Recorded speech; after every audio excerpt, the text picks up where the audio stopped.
Alright, get your wok on and oil, or new craze at the moment is that coconut oil, which is lovely as well.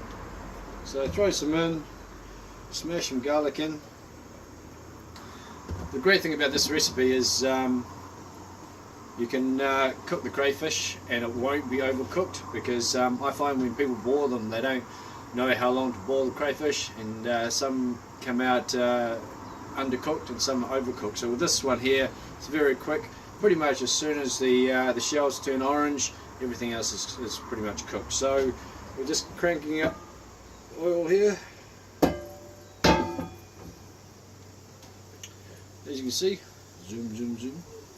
I wish I could give you guys a sniff of that. That's amazing.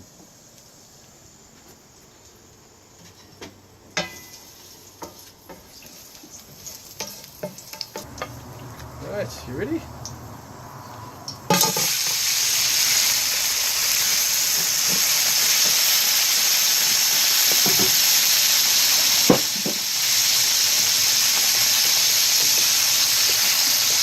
You can see the shell starting to turn orange, and the smells that are coming out are just absolutely amazing. Now the real secret to this recipe, and I know it's not for everyone, but it just gives it such an amazing taste that it's absolutely worth having a go. So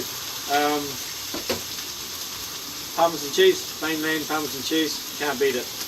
And just when it's almost ready, you can see it's nice and orange now. All the flesh has turned white. It looks amazing.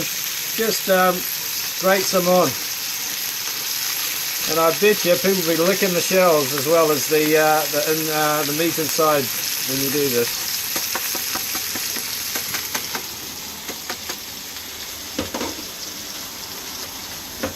And as usual, coriander. Happens to have some growing here. Oh, come in and have a look. We're done. And the beauty about this lovely wok that we've got is you can serve it straight off there. So that, beer, lemon.